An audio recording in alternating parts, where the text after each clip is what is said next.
Hey guys, my name is Abi Scalia and I'm so glad that I'm able to present this project to you guys. I did baking for my senior project. My mom has always been a big baker growing up. I never really liked to bake with her. I was more of a I'll taste test it and eat the finished project, but I don't want to bake it. So I chose baking so that I could learn how to bake like my mom before I go off to college because I know that I'm not going to want to learn how to bake when I leave. My family has always had the biggest sweet tooth. We love all kinds of treats, and I made a ton of different stuff throughout the months of senior project. First off, I'm gonna name a couple of the biggest challenges I've faced throughout senior project learning how to bake. A couple of the things that I struggled learning to do was learning when to stop mixing and not over mixing. I've always been a perfectionist, and when baking, I see the bits that aren't completely mixed in and I just want to keep mixing. But over mixing is really bad when baking because, especially with bread products, it can make it really rubbery and not a good consistency. So learning how to stop mixing and not over mix was a big struggle for me, along with substitutions. Sometimes we didn't have every ingredient that the recipe calls for, and learning the different kind of substitutes for certain ingredients like oil and butter were pretty challenging to learn. I had to figure out what was good to substitute in and what would just not work with the recipe. The first recipe that I made to start off senior project were just basic chocolate chip cookies. These particular cookies are my family's absolute favorite. We make them whenever we are craving any type of cookies. We've tried all sorts of different recipes, and this one has always stuck as our favorite. It's kind of different because instead of butter, it uses Crisco as a shortener, which is kind of hard to measure, but they are so good. The biggest thing to remember about baking cookies is that if you take them out too late, then they're gonna be overdone when they cool. You have to take the cookies out a little bit earlier than you would expect, because if you take them out when you think they're done, they're gonna cool and they will be too hard. Second, I did pumpkin apple muffins to start fall.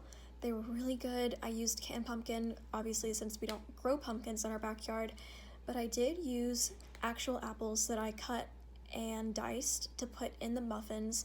It took forever to cut that apple, but they turned out so good. It was a little bit rubbery, as I said, because I overmixed them, but they tasted good nonetheless. They were super easy to make and so rewarding.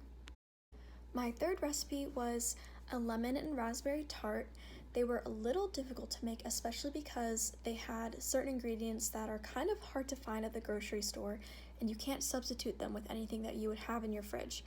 But they were pretty easy to make once you had all of the ingredients, and they were so yummy.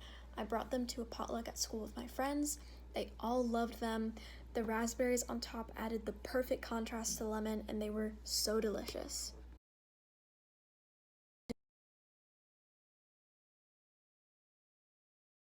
Next up, I made a chocolate lava cake.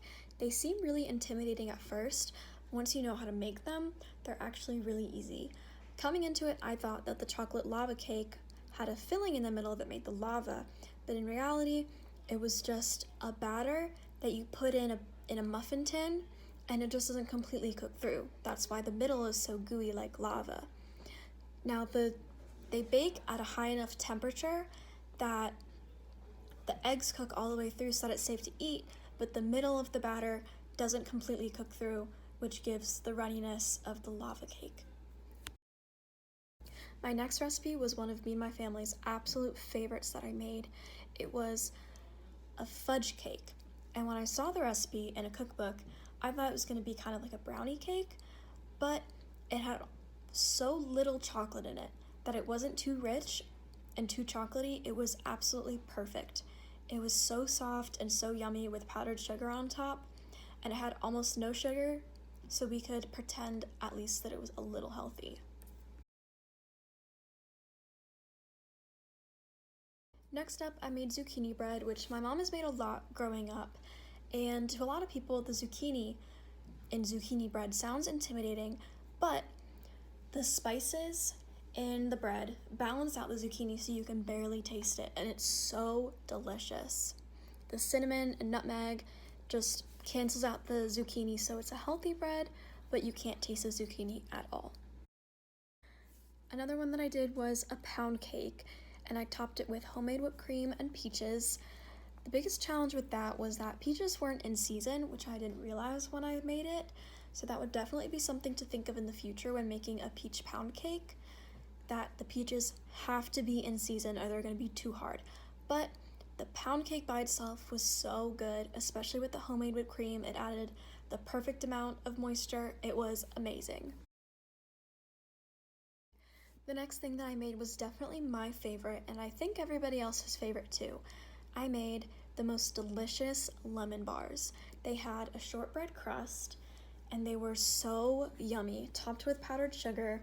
The tartness of the actual lemon bars balanced out with the powdered sugar and the shortbread crust, so it was just super yummy without being too sweet. I will definitely be making these again for get-togethers and any events where I have to bring something. They are amazing, and you can cut them into little squares, and they're just perfect on-the-go treats.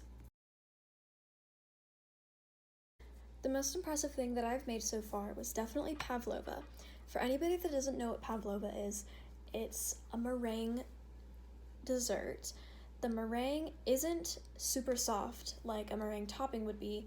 It's harder on the outside and super marshmallowy on the inside and just melts in your mouth. And then you top it with homemade whipped cream and fresh fruit. I made them in little mini sizes so that each person could have their own and we didn't have to cut them. They're just a few bites, so yummy. They were perfectly crusty on the outside, but so soft on the inside. They were amazing. My next recipe was definitely the hardest one that I made all year, and it was lemon meringue pie. My mom specifically requested this for her birthday in March, and I made it just for her. It was a lemon pie topped with meringue. The biggest mistake that I made with this was not realizing that the pie had to cool before I put it in the fridge. So the recipe said to put them in the fridge overnight so that it could cool properly before you eat it, but I took it straight out of the oven and put it right in the fridge.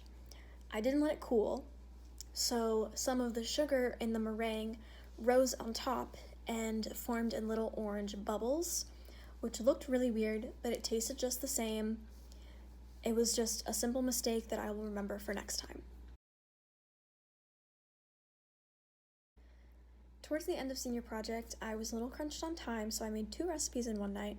I made a triple berry cobbler, which was super easy, just a crust and then a bunch of frozen berries and sugar that you put in a dish and throw in the oven. And I also made creme brulee, which worked out perfectly because my dad had previously gotten a cocktail smoker for Christmas, so I used his little mini torch to torch the creme brulee, and it was seriously so yummy. The perfect thing about it was that you can just pop the custard in the fridge after they're done baking, and then add the sugar and torch it whenever you're ready to eat so that it's nice and hot when you eat it. The next thing I made was probably the most southern recipe that I've done, and it was buttermilk pie. I have never heard of it until I found a southern cookbook that had a recipe for buttermilk pie, and I didn't quite know what it was, but it was so yummy. You put nutmeg on top. It was very, very rich, but it was super good. We used the buttermilk for it, and the recipe made 2 pies, and it was delicious. The last 2 recipes I made were both super easy ones that I didn't end up finishing just on lack of time and ingredients. I made basic vanilla cupcakes, which are actually harder than you would think to make vanilla cupcakes from scratch, but they were so good. And then I also made a strawberry shortcake, but after baking the actual shortcake, we realized that we did not have strawberries.